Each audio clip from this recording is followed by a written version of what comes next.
जो जैसा बोएगा वैसा काटेगा। ये प्रकृति का ही नियम है कि जिस तरीके का व्यवहार हम दूसरों के साथ करते हैं वैसा ही व्यवहार हमारे साथ होता है। हाल ही में उत्तराखंड में आई बाढ़ इसका एग्जाम्पल है। किस तरीके से प्रकृति ने अपना बदला लिया, जिस तरीके का व्यवहार हम लगातार प्रकृति के साथ करते चले आ रहे हैं उसी तरीके का खिलवाड़ प्रकृति हमारे साथ की है। उत्तराखंड में जो 5 अगस्त को धराली गांव है उत्तरकाशी का, वहां पे 1:45 के पास अचानक से बादल फटने की वजह से बाढ़ आती है और 4 लोगों की अब तक मौत की पुष्टि हुई है और 50 से अधिक लोग लापता हैं।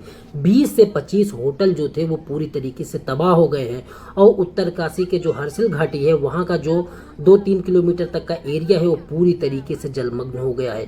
30 से 40 सेकंड की यह बाढ़ पूरी तरीके से उत्तराखंड के उस एरिया को बर्बाद कर देती है। समझने की कोशिश करेंगे कि इसका कारण क्या है।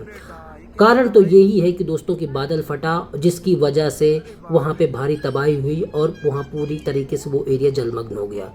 IMD जो भारत का मौसम विभाग है उसने भी बार बार ये चेताया था कि उत्तराखंड में जो नदियां हैं, अलकनंदा है, मंदाकिनी है, इनका जल स्तर खतरे के निशान से बहुत ज़्यादा ऊपर पहुंच चुका है क्योंकि हाल में बारिश बहुत ज़्यादा हुई है। इसका कारण ये है कि लगातार जलवायु परिवर्तन हो रहा, ग्लोबल वार्मिंग हो रही, जिसकी वजह से जो मौसमी घटनाएं हैं, बारिश है, बादल का फटना है, ये बहुत तेज़ी से बढ़ रही हैं और अनियमित हो रही हैं। जब फटना चाहिए था तब नहीं फटती और जब नहीं फटना चाहिए था तब फट जाती है। लोगों को पता भी नहीं चलता, लोग अपने सुरक्षा का उपाय भी नहीं कर पाते हैं। इसका ये भी कारण है कि हम लोगों ने जो पहाड़ के एरिया है अपने उत्तराखंड है वहाँ पे इतना अनियोजित विकास किया है, उनको पूरी तरीके से बर्बाद कर दिया है। जंगलों की कटाई की है, नदियों के किनारे बस्तियों की वजह से लगातार बाढ़ बनी रहती है, भूस्खलन होता रहता है क्योंकि हमने पहाड़ को काटा जिसकी वजह से पहाड़ का जो पकड़ है वो कमज़ोर होती है और लगातार भूस्खलन होते रहते हैं जिसकी वजह से सड़क नष्ट हो जाती है, घर नष्ट हो जाती है और बाढ़ का जो पानी है उसके लिए रास्ता बन जाता है। हमारे सामने चुनौतियां क्या हैं? हमारे सामने ये चुनौती है अब इस बाढ़ को लेके कि अगले 48 घंटे के अंदर किस तरीके से हम बचाव कार्य करते हैं। अगर उसमें देरी की जाती है तो हमको मौत की संख्या और ज़्यादा देखने को मिल सकती है क्योंकि वो एरिया पूरी तरीके से तबाह हो चुका है। 50 से 60 लोगों के गायब होने की खबर है और ज़्यादा हो सकती है, मीडिया अभी कम ही दिखाता है। लेकिन यही है कि अगर हम जल्दी से इसका उपाय नहीं करते हैं तो हमको जो मृत्यु की संख्या है उसमें और ज़्यादा देखने को मिल सकती है। इसकी वजह से ये होता है कि स्थानीय लोग हैं और जो पर्यटन है उनके मन में तनाव बना रहता है कि ये चीज़ें कब तक सुधर पाएंगी।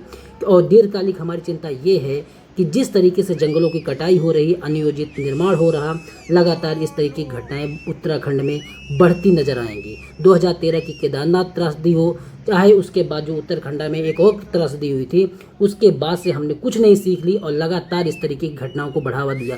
उत्तराखंड में हम जाते हैं, वहाँ पे गंदगी फैलाते हैं, अनियोजित तरीके से विकास करते हैं, पहाड़ों को काटते हैं, जिस तरीके से इस तरह की घटनाओं में लगातार बढ़ोतरी देखने को मिलती है।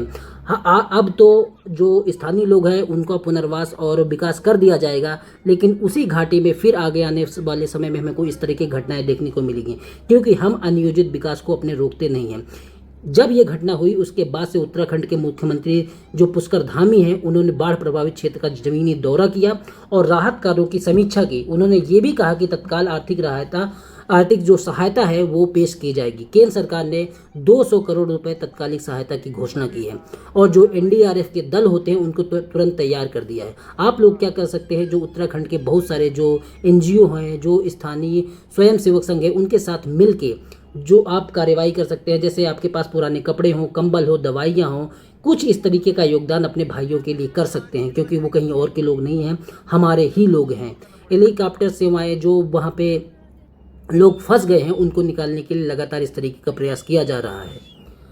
और हमारे सामने चेतावनी क्या है कि मौसम विभाग ने ये भी कहा है कि अगले आने वाले समय में भी उत्तराखंड में, उत्तर प्रदेश में, बिहार जैसे राज्यों में बाढ़ की स्थिति बनी रहेगी। इसलिए हमको थोड़ा सा सचेत रहने की ज़रूरत है। उत्तराखंड में पहले भी 2013 में, 2021 में भीषण बाढ़ ने तबाही मचा चुकी है। 2013 में जब केदारनाथ त्रासदी हुई थी तब कम से कम 5700 लोग मारे गए थे और 2021 में जब चमोली में ग्लेशियर टूटा था तब 200 से अधिक लोग मारे गए या लापता हुए थे। तो हमको इन घटनाओं से यही सीख लेनी है कि अनियोजित विकास है उनको कम करना है, जो हमने पहाड़ों को काट दिया उनको कम करना है, जिसकी वजह से इस तरह की घटनाएं हमको आगे आने वाले समय में देखने को ना मिले और इस भारी तबाही से हम लोग बच सकें।